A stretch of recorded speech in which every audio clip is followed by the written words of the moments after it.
They said duty was stronger than desire. They said a duke never defied his blood. But on a winter night so savage it froze England's rivers solid, Sebastian Worthington, Duke of Thornfield, found the one woman he had loved in silence and lost to cruelty, abandoned in the snow, dying, and completely alone.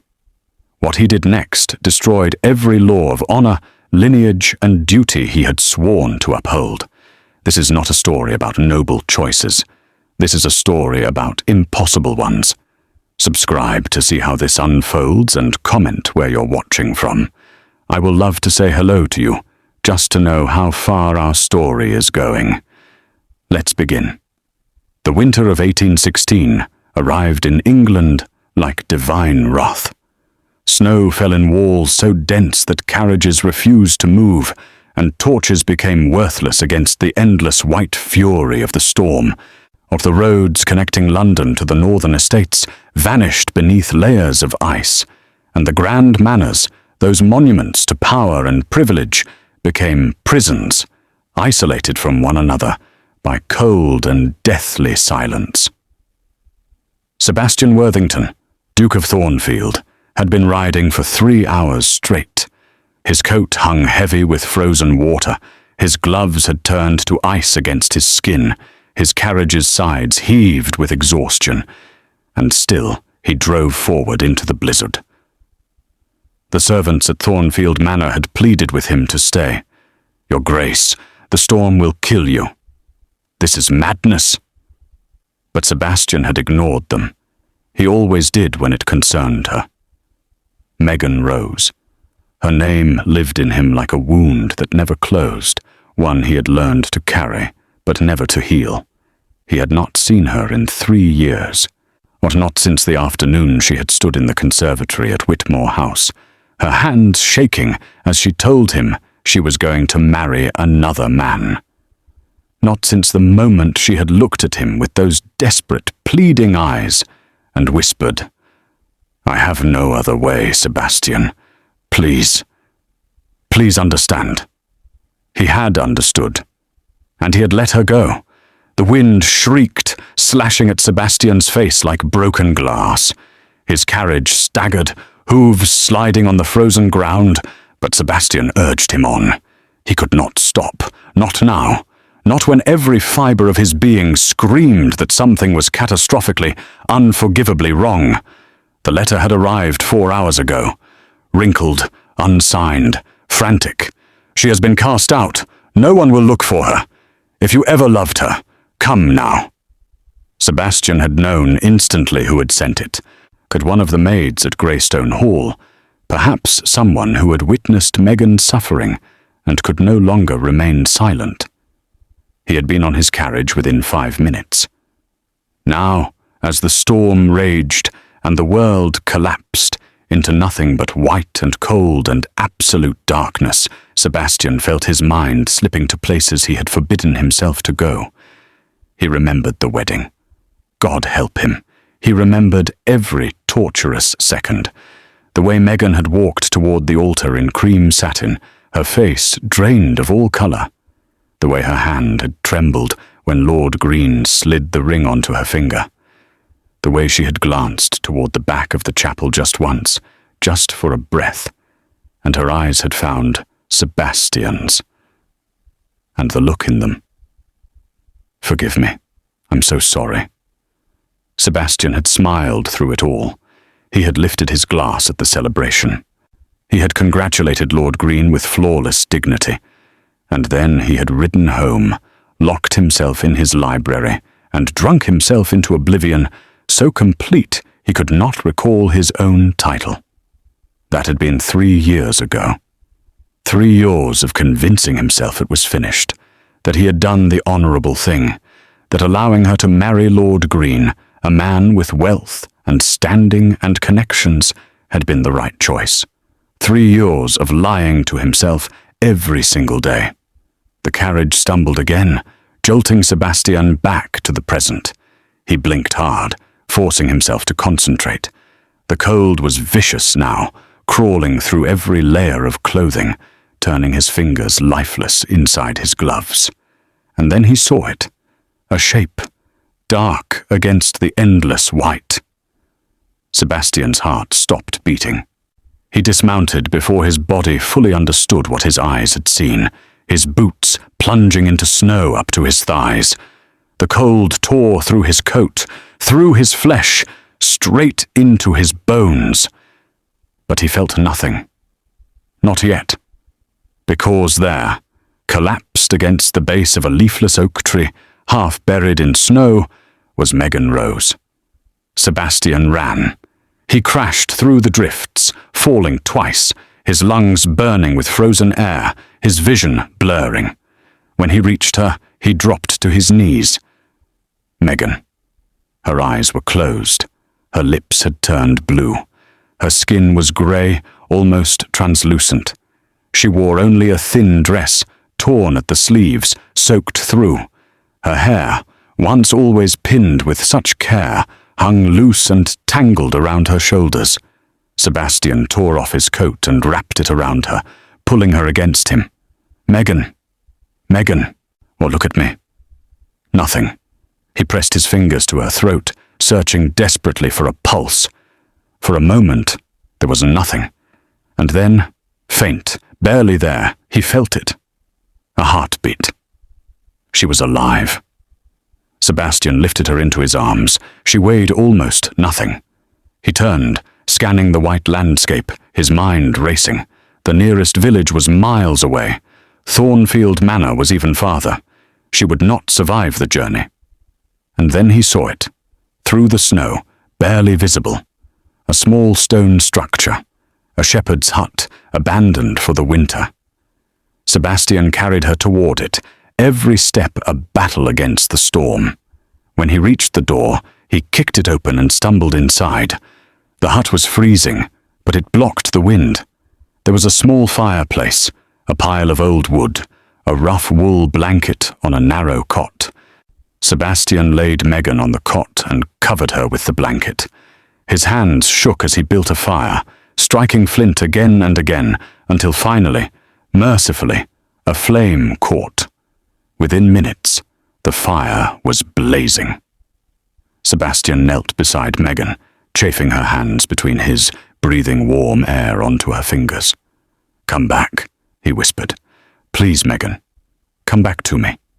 For a long time, nothing happened, and then, slowly, her eyelids fluttered. Sebastian's breath caught. "Megan!" Her eyes opened, confused at first.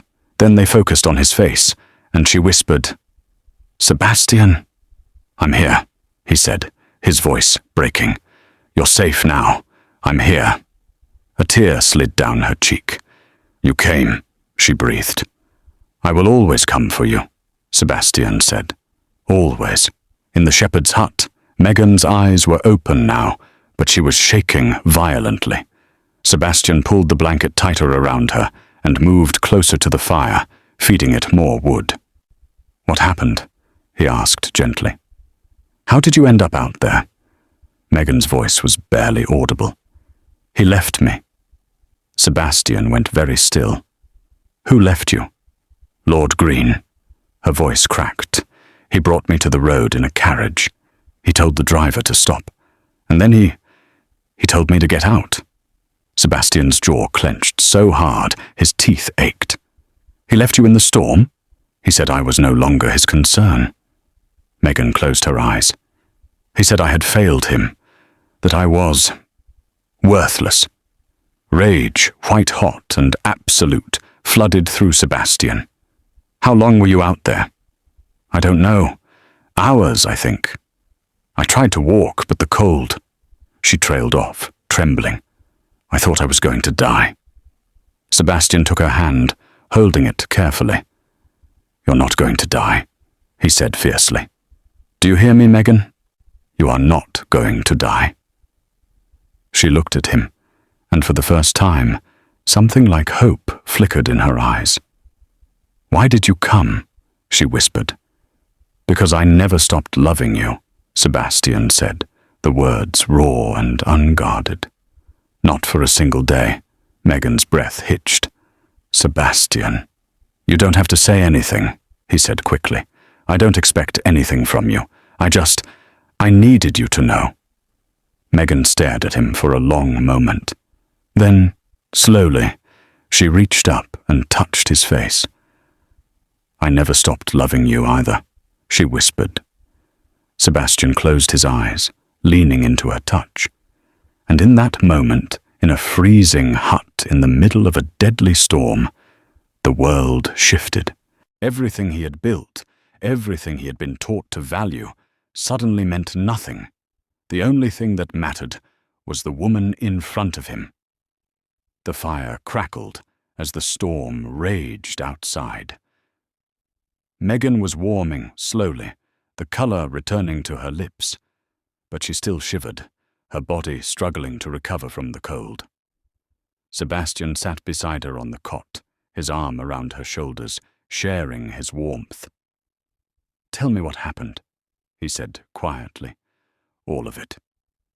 Megan was silent for a long time. Then, haltingly, she began to speak. The marriage was never what I thought it would be, she said.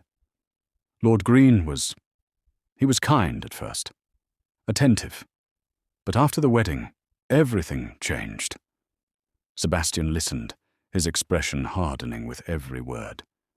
He never struck me, Megan continued. But he didn't need to. He controlled everything.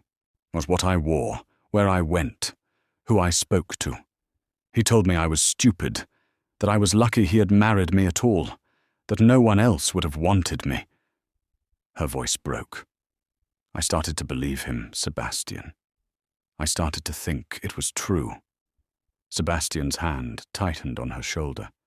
It was not true, he said, his voice low and fierce. None of it was true. I tried to be what he wanted, Megan whispered. I tried so hard, but nothing was ever good enough. And then, last week, I made a mistake. I spoke to one of the guests at dinner without his permission, and he decided he was finished with me. So he abandoned you in a snowstorm, Sebastian said flatly. He said it would look like an accident, Megan said, her voice hollow. No one would question it. The unfortunate death of a duke's wife, all lost in the storm. Sebastian felt something cold and dark settle in his chest. Lord Green had not just abandoned Megan, he had tried to kill her. You're never going back to him, Sebastian said. Megan looked at him, fear and hope warring in her eyes. Sebastian, he's my husband. Legally, I belong to him. I don't care, Sebastian said. You're not going back. But what can we do? Megan asked desperately. He's powerful. He has connections. If he wants me back, he'll find a way. Sebastian looked at her for a long moment. Then he said, Come with me. Megan blinked. What? Come with me, Sebastian repeated. Leave this behind. All of it. We'll go somewhere he can't find you. Somewhere you'll be safe. Sebastian, you don't understand, Megan said, shaking her head. If you help me, you'll lose everything. Your title, your estates, or your reputation. Society will destroy you. Then let them, Sebastian said simply. Megan stared at him. You can't mean that. I've spent my entire life doing what was expected of me, Sebastian said. I followed every rule. I honored every duty, and the only thing it ever brought me was regret. He took her hands in his. I let you go once, Megan. I won't make that mistake again. Tears spilled down Megan's cheeks. You would give up everything, she whispered. For me? Everything, Sebastian said, without hesitation. Megan closed her eyes, her shoulders shaking with silent sobs. When she finally spoke, her voice was barely audible. Then yes, she whispered. Yes, I'll come with you. Sebastian pulled her into his arms, holding her as she cried, and for the first time in 3 years, he felt something he had thought was lost forever. Peace. The storm began to ease near dawn. Sebastian and Megan had stayed awake through the night, talking in low voices by the fire. Megan told him things she had never told anyone.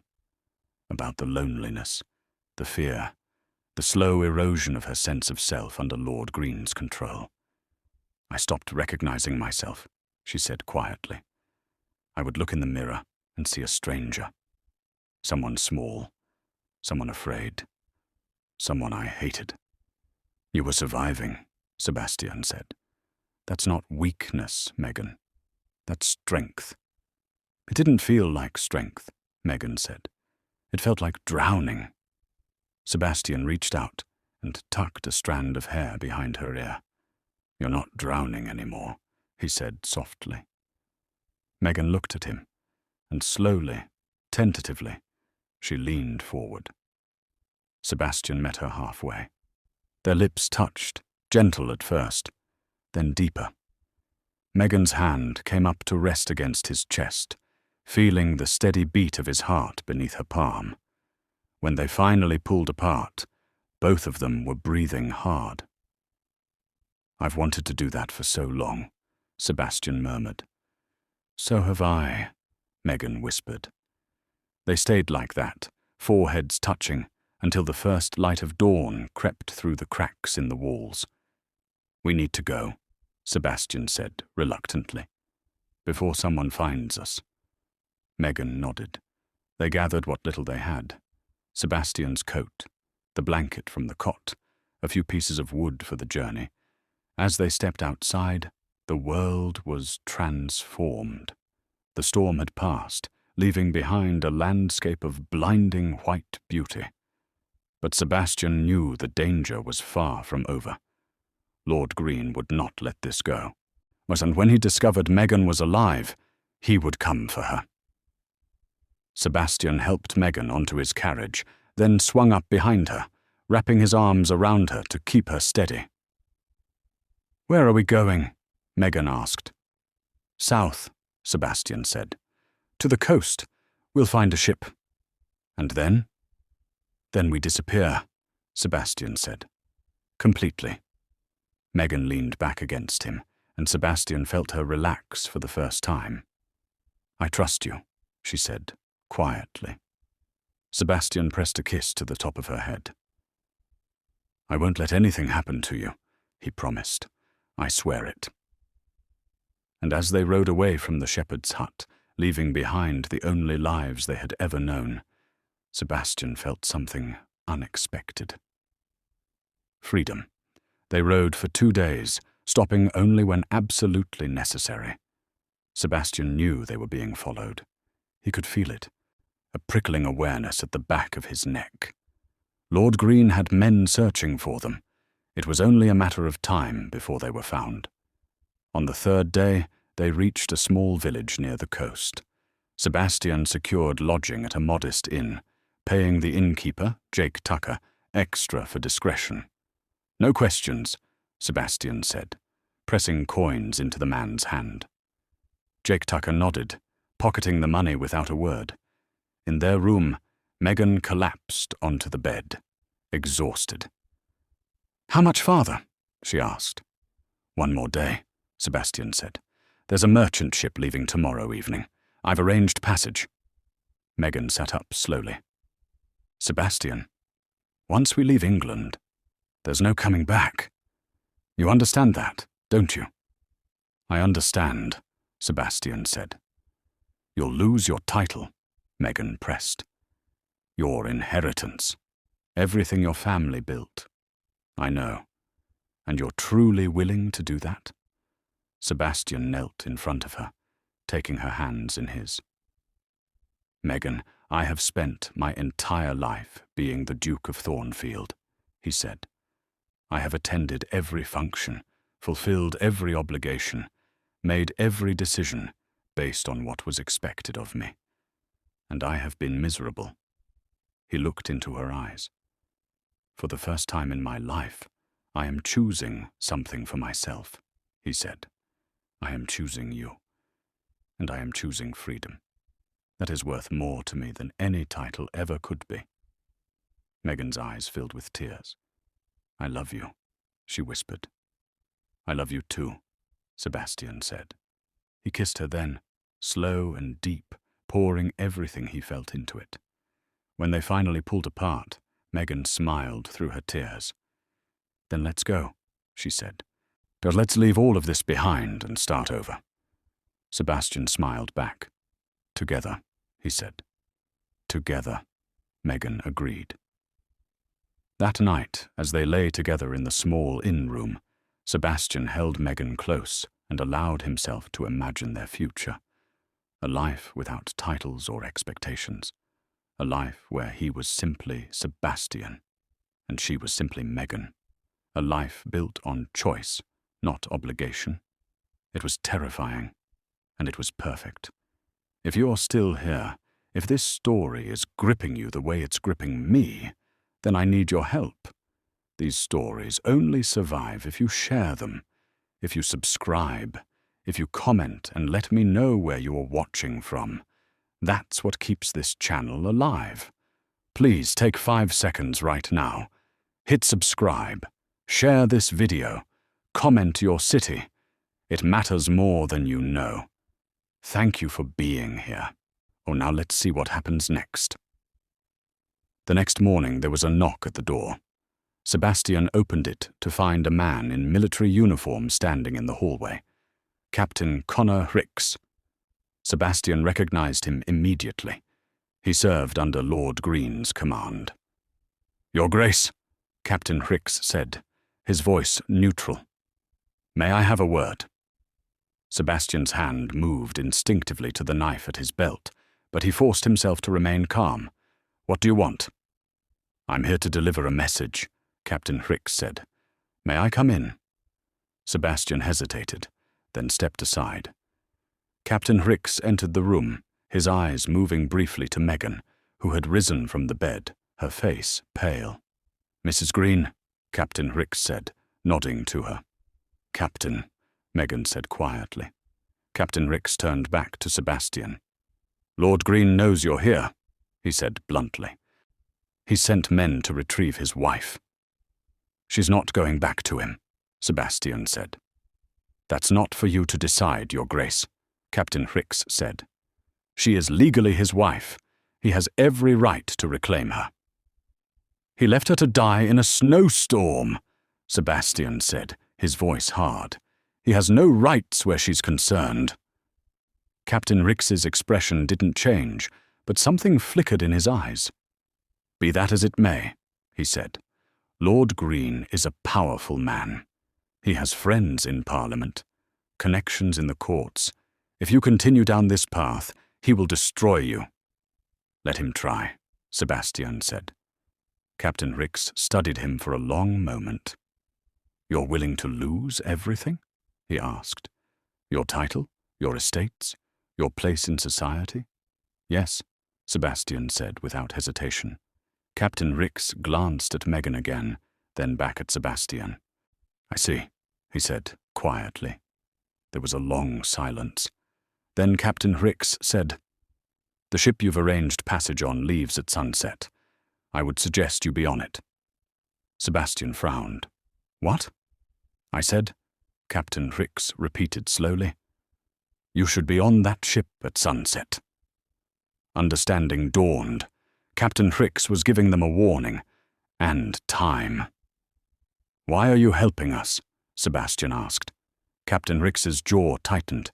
"Because I was there the night Lord Green left her in the snow," he said quietly. "I tried to stop him. He ordered me to stand down." He looked at Megan.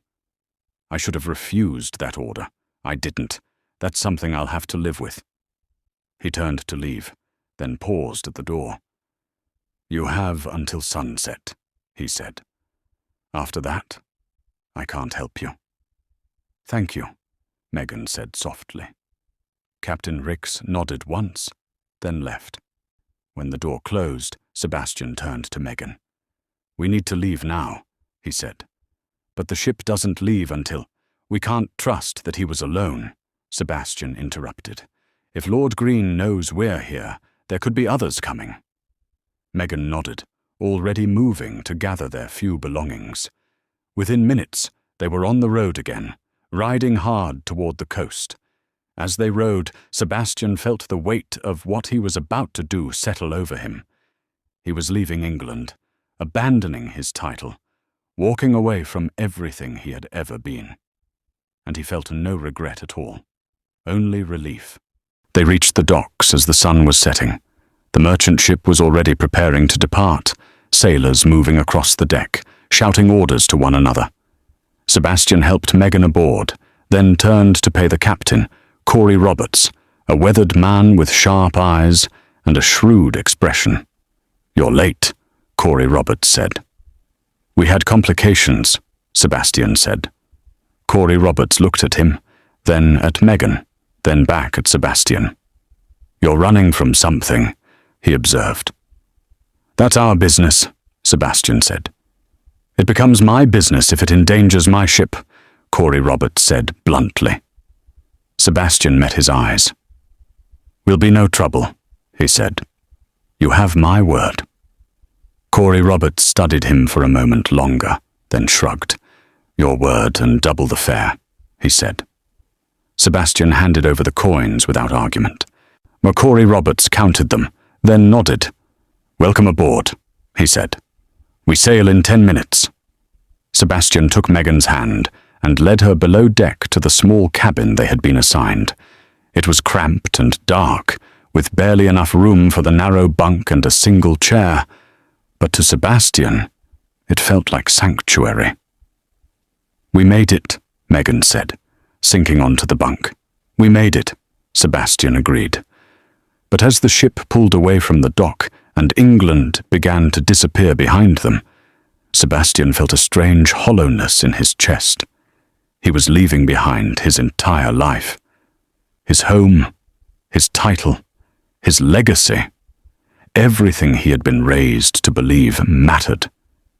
Megan must have seen something in his expression, because she reached out and took his hand. "Are you all right?" she asked softly. Sebastian looked at her, at the woman he loved, or the woman he had chosen over everything else. "Yes," he said, and he meant it. "I'm all right." Megan smiled and pulled him down beside her on the bunk. They sat together in the dimness, listening to the creak of the ship and the splash of the waves, and for the first time in years, Sebastian felt truly, completely free. Whatever came next, they would face it together. And that was enough. 3 months later, the letter arrived. Sebastian and Megan had settled in a small village on the coast of France, living under assumed names. Sebastian had found work as a tutor for the children of a local merchant. Megan had taken in mending and laundry. It was a simple life, a quiet life, and Sebastian had never been happier. But the past, it seemed, was not finished with him. The letter was delivered by Edward Conway, a London solicitor, who tracked them down through a contact in Calais. Sebastian opened it with a sense of dread. Inside was a formal document, stamped with the seal of the House of Lords. It was a decree of disinheritance. Sebastian Worthington, formerly Duke of Thornfield, was hereby stripped of his title, his lands, and his inheritance. All properties and holdings would pass to his cousin, Gabriel Bray. The reason given was abandonment of duty and moral disgrace. Sebastian read the document twice, then set it aside. "What is it?" Megan asked, coming to stand beside him. "They've taken the title," Sebastian said quietly. Megan's hand went to her mouth. "Oh, Sebastian." "It's all right," Sebastian said, pulling her into his arms. "I expected this. But everything you had—" "Everything I had was never really mine," Sebastian interrupted gently. "It was borrowed, inherited, built on obligations I never chose." He looked into her eyes. "This life," he said, gesturing to the small cottage around them. "This life is mine. I chose it. I built it. And that makes it worth more than any title ever could." Megan's eyes filled with tears. "I'm so sorry," she whispered. "Don't be," Sebastian said. "I'm not." And he wasn't. The title was gone. The estates were gone. The life he had known was gone. But Megan was here, and that was everything. Time passed. Sebastian and Megan built their life together, piece by piece. They were married in a small chapel by a priest who asked no questions, with only the innkeeper's wife, Liliana, as witness. Megan took Sebastian's surname, though it carried no title now. She was simply Megan Worthington, and Sebastian was simply Sebastian. No duke, no obligations, no expectations, just a man who loved his wife and worked to provide for her. They had little money, but they had enough. Their cottage was small, but it was warm. Their meals were simple, but they never went hungry. And they were happy. Genuinely, deeply happy in a way Sebastian had never imagined possible. One evening, as they sat together by the fire, Megan resting her head on Sebastian's shoulder, she said quietly, "Do you ever regret it?" "Regret what?" Sebastian asked. "Leaving. Losing the title, giving up everything for me." Sebastian turned to look at her. "Never," he said firmly. "Not for a single moment." "But you had so much." "I had nothing," Sebastian interrupted. "A title I didn't choose, an inheritance that came with chains, a life built entirely on what other people expected of me." He took her hand. "Here, what with you I have something real, something I chose, and that's worth more than all the estates in England." Megan smiled, tears glistening in her eyes. "I love you," she whispered. "I love you too," Sebastian said. And in that moment, in their small cottage by the sea, Sebastian felt a contentment so profound it took his breath away. This was the life he was meant to live. This was the person he was meant to be. Not a duke, just Sebastian. And that was more than enough. 5 years later, another letter arrived. This time it was from England, from Gabriel Bray. Sebastian opened it with little interest. He had not thought of England, or the title or any of it, in years. The letter was brief. Gabriel Bray had died. He had no heirs. Under the terms of the original inheritance, the title and estates were now offered back to Sebastian. But all he had to do was return to England and reclaim them. Sebastian read the letter once, then set it down on the table. Megan looked up from where she was mending one of their daughter's dresses. Eleanor, their 5-year-old daughter, was playing in the garden, her laughter drifting through the open window. "What is it?" Megan asked. "An offer," Sebastian said. "They want to give me back the title." Megan went very still. "What will you do?" she asked quietly. Sebastian looked at her, at the life they had built, at the daughter they had raised together, at the small, warm cottage that was more home to him than any grand manor had ever been. He picked up the letter and walked to the fireplace, and without hesitation, he threw it into the flames. Megan watched, her eyes wide, as the paper caught fire and curled into ash. "You're not going back," she said. It wasn't a question. "No," Sebastian said simply. He turned to face her. "That life is over. This is my life now. This is where I belong." Megan rose and crossed to him, wrapping her arms around him. "I'm proud of you," she whispered. Sebastian held her close, breathing in the scent of her hair, feeling the warmth of her body against his. Outside, Eleanor's laughter rang out again, bright and joyful, and Sebastian knew, with absolute certainty, that he had made the right choice. 5 years ago, today, and every day in between. He had chosen love over duty, freedom over obligation, Megan over everything else, and he would make that choice again, 1,000 times over, without a moment's hesitation. Because this, right here, was everything that mattered. This was home. Years later, when their son Charles was old enough to understand, he asked Sebastian about the title. "Father, grandmother told me you used to be a duke. Is that true?" Sebastian looked at his son, at this bright, curious boy who knew nothing of titles or estates or the weight of inherited obligation. "Yes," Sebastian said. "I was." "Why did you stop?" Charles asked. Sebastian glanced at Megan, who was sitting nearby, a small smile on her face. "Because," Sebastian said, "I found something more important." "What?" Charles asked. Sebastian pulled his son into his lap. "I found your mother," he said, "and I chose her. And then I found you and your sister, and I chose you too. And that, Charles, was the best decision I ever made." Charles considered this for a moment.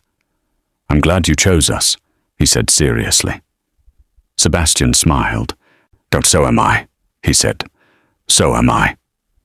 And as Megan reached over to take his hand, and Eleanor came running in from the garden, and Charles snuggled closer against his chest, Sebastian felt a peace so complete it seemed to fill every corner of his being. He had been a duke once, but he was a husband and a father now, and that was infinitely better. Thank you for staying with us through Sebastian and Megan's journey. If this story touched your heart, if you felt every choice and every sacrifice they made, then please, I'm asking you to do 3 things right now. First, subscribe to this channel so you never miss another story like this. Second, share this video with someone who needs to hear it. And third, comment below with where you're watching from. I want to say hello to you. I want to know this story reached you. That's what makes all of this worthwhile. Thank you for watching. Until the next story, take care of your heart. Bye and good night.